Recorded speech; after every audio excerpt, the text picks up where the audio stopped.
14 Juni 2022.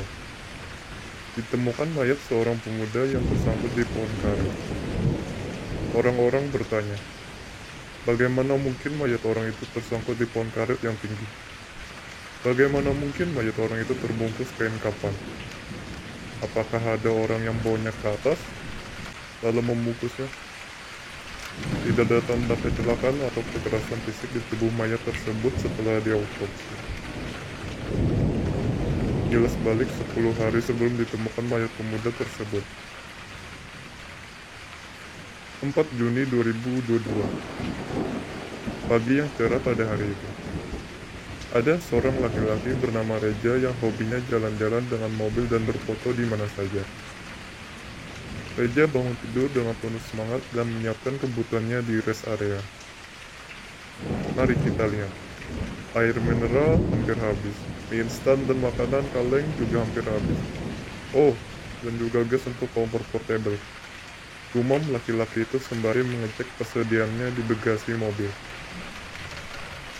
Dia pergi ke minimarket untuk membeli persediaan yang dibutuhkan. Mengambil 4 buah kaleng gas, 1 lusin sarden kaleng, 1 box mie instan, dan 1 box air mineral gelas. Tentu saja laki-laki itu membawanya satu persatu ke kasir, lalu ke bagasi mobil. Terenggah-enggah setelah membawa box terakhir ke bagasi, laki-laki itu berkata, akhirnya semuanya beres, sambil membersihkan tangannya. Persediaan bahan makanan dan minuman sudah siap. Apalagi ya? Oh, bahan bakar, gumam Reja, sambil melirik ke meteran bahan bakar. Firasatnya benar, bahan bakar hampir habis. Setelah mengisi bahan bakar, mobil tersebut berangkat melanjutkan perjalanan. Dengan cuaca yang sedikit berawan namun tidak mendung, sangat cocok untuk bepergian. Membuka jendela mobil, angin sepoi-sepoi mulai berhembus. Reja memutar lagu sembari menikmati pemandangan yang diliputi bukit-bukit dan pegunungan sejauh mata memandang. Senandung laki-laki itu sambil mengetuk-ngetuk setir. Setelah beberapa saat menyetir, Reja melewati daerah kebun pohon karet yang tersusun rapi sejajar. Wah, aku harus berfoto di sini, kata Reja sambil menghentikan mobilnya di pinggir jalan. Saat Reja ingin mengeluarkan tripod dari bagasinya, tiba-tiba ada gempa kecil. Dibilang gempa juga bukan. Tapi getaran itu cukup membuat laki-laki itu hampir menjatuhkan tripodnya. Apa itu tadi? Gempa kah? Reja bertanya-tanya dalam hati. Saat sudah kembali tenang, Reja dengan semangat meletakkan tripodnya dan memasang smartphone-nya. Setelah mengatur timer, laki-laki itu berlari ke depan kebun pohon karet dan berpose. Ia melakukannya beberapa kali. Puas dengan hasilnya, Reja melanjutkan perjalanannya. Tanpa disadari, hari sudah gelap. Reja berusaha mencari rest area atau tempat yang cocok untuk beristirahat. Mobil laki-laki itu memasuki daerah perkampungan kecil. Lampu-lampu jalan menyinari jalan yang hampir gelap gulita karena daerah tersebut hanya dikelilingi semak-semak dan rerumputan di sisi kanan kiri jalan. Lalu pelang Jatamaret terlihat dari jauh. Laki-laki itu tidak berpikir dua kali untuk pergi ke minimarket tersebut. Memarkir mobilnya, lalu pergi membeli beberapa makanan ringan dan minuman kopi kaleng. Ia duduk di kursi kosong yang tersedia di depan. Terlihat di Jatamaret tersebut cukup ramai karena mungkin ini satu-satunya yang berada dekat dengan perkampungan sebelumnya. Sambil menikmati kopi kaleng, Reja menyalakan smartphone-nya untuk melihat hasil fotonya tadi. Waduh, keren parah hasilnya. Kebun pohon karet yang disusun sejajar memang sangat unik.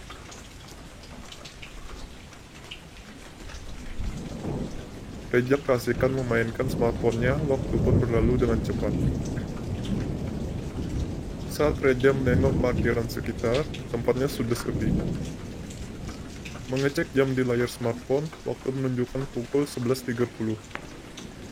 Untungnya Jatamaret yang dikunjungi laki-laki tersebut buka 24 jam. Reja memutuskan untuk pergi beristirahat di dalam mobil yang telah diparkirkannya. Mengambil bantal dan selimut dari bagasi, Reja kemudian berbaring di kursi penumpang. Setetes air jatuh di kaca bagian depan, diikuti titik-titik air yang mulai berjatuhan serentak. Hujannya semakin deras, membuat orang tidak dapat melihat dengan jelas sampai beberapa meter. Namun laki-laki tersebut malah senang karena dapat tidur sambil diiringi bunyi hujan. Reja menurunkan sedikit jendela mobilnya di kedua sisi, namun memastikan juga agar air hujan tidak dapat masuk ke mobil. Hal tersebut agar ia tetap mendapatkan udara. Melihat rintik air hujan di jendela mobil, Reja mulai mengantuk. Hampir tertidur, Reja kemudian menekan tombol kunci di kunci mobilnya. Ia membenarkan selimutnya dan akhirnya tertidur dengan nyenyak. Dini hari pukul 3. Laki-laki itu terbangun karena dinginnya udara di dalam mobil setelah hujan yang deras malam tadi. Reja berencana menghangatkan dirinya dengan membeli segelas kopi hangat di Jatamaret. Membuka pintu mobilnya, udara dingin dari luar langsung masuk membuat Reja kedinginan. Cuaca pada dini hari tersebut, walaupun hujan telah reda, namun angin yang cukup kencang berhembus. Reja bersegera masuk ke dalam Jatamaret dan memesan segelas kopi hangat. Ia berbincang-bincang dengan kasir yang mendapat giliran shift pada dini hari tersebut. "Mas, harus menjaga sendiriankah semalaman penuh? Bukannya bahaya kalau ada pencuri yang bersenjata atau semacamnya?" Sang kasir menjawab sambil menuangkan kopi di gelas. "Ah, saya tidak sendiri. Karyawan lain yang akan menggantikan saya di shift dini hari pukul 4 sedang tidur di kamar belakang gudang." "Oh, berdua ya? Tetap rawan menurut saya, apalagi lokasinya jauh dari rumah warga." "Benar," kata Mas. "Namun, jangan bilang ke siapa-siapa ya. Untuk jaga-jaga saya dan karyawan satunya menyembunyikan golok di bawah meja kasir ini. Kami sudah minta izin dengan atasan dengan alasan untuk alat pembelaan diri." "Oh, untung ada alat pembelaan diri. Akan menjadi sedikit lebih aman." Kopinya sudah siap dan sang kasir ingin menyerahkannya ke Reja. Namun, saat ingin menyerahkan kopi tersebut, sang kasir mendekat dan mulai bercerita. "Mas, hati-hati di jalan seterusnya. Saya sudah melalui jalanan ini beberapa kali. Ada harimau yang berkeliaran bebas.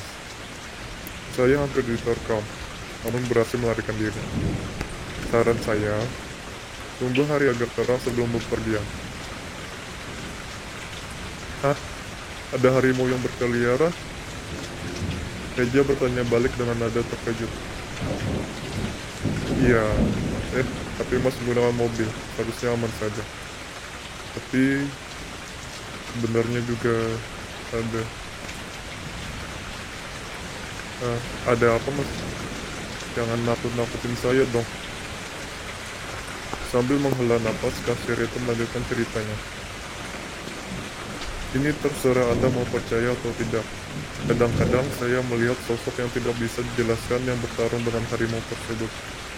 Mungkin juga saya salah lihat." "Oh, itu Mas. Mungkin pertarungan teritorial antar harimau." Setelah berterima kasih atas sarannya dan membayar kopi tersebut, Reja kembali ke dalam mobil. Menghirup kopi hangat dengan pelan, Reja bersantai sambil menunggu hari agak terang untuk melanjutkan perjalanan. Hari sudah menjadi lebih terang, dan Reja siap berangkat. Saat hampir berangkat tiba-tiba, bruk, bruk. Gempa kali ini cukup kuat membuat mobil Reja terguncang dan menumpangkan kopinya.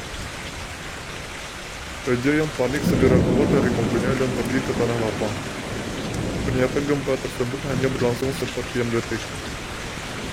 Setelah tidak ada tanda-tanda gempa lagi, Reja pergi ke Jatamaret untuk menanyakan perihal gempa tersebut. Tadi ada gempa Put, setelah itu. Daerah ini rawan gempa ya? Dengan napas terengah-engah dan panik, laki-laki tersebut berlari ke meja kasir dan menanyakan hal tersebut. Kasir tersebut kaget dan kebingungan. Gempa apa ya, Mas? Reja malah bertanya lebih agresif dan terlihat seperti mengancam dari sudut pandang kasir tersebut. Kasir itu dengan cepat mengambil golok yang berada di bawah meja kasir dan memberi peringatan. Reja yang masih belum tenang malah menjadi panik dan berusaha menjelaskan dirinya. Di tengah-tengah keributan itu, kasir yang pernah berbincang-bincang dengan Reja dini hari tadi segera melerai mereka. Setelah keadaan mereda, Reja menjelaskan bahwa dirinya merasakan gempa yang cukup kuat di luar tadi, dan menanyakan kembali jika daerah ini memang rawan gempa atau tidak. Kedua kasir itu terheran-heran karena selama bekerja di daerah tersebut tidak pernah merasakan gempa. Kemudian salah satu kasir menambahkan, jika memang terjadi gempa, maka barang-barang di minimarket ini akan berantakan. Reja kemudian menengok sekeliling dan menemukan barang-barang masih tersusun rapi. Maafkan saya, mungkin saya terlalu lelah dan memimpikan kejadian tadi, namun tidak sadar itu mimpi. Setelah meminta maaf, Reja kembali ke mobilnya. Namun, kopinya yang tumpah tergeletak di bawah kursi akibat gempa tadi masih ada. Laki-laki itu menghiraukannya dan berpikir kopinya tumpah saat dia bangun dari mimpi itu dan menyenggolnya.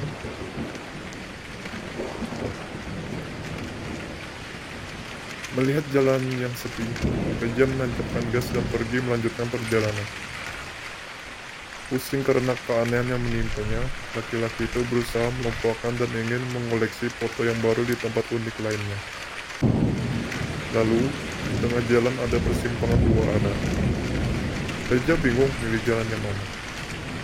Namun ia melihat jajaran pohon sawit di ujung jalan simpang yang pertama. Memutuskan pergi ke arah tersebut karena ia berpikir dapat mendapatkan koleksi foto yang baru.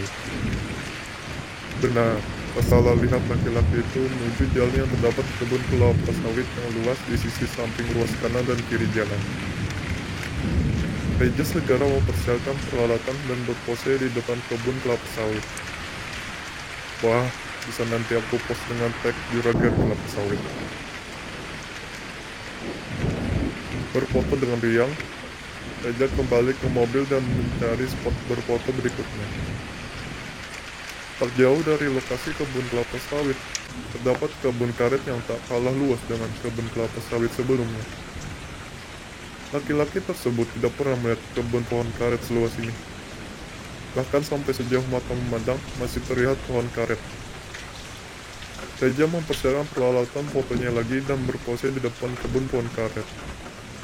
Setelah itu ia mengambil smartphone dari tripodnya dan selfie dengan latar belakang kebun pohon karet. Tak sabar melihat hasilnya, Reja membuka galeri dan memeriksa foto. Foto di kebun kelapa sawit terlihat bagus dan memperlihatkan pegunungan di belakang. Waduh, aku terpejam di foto ini. Keluh pria itu sambil menepuk jidatnya.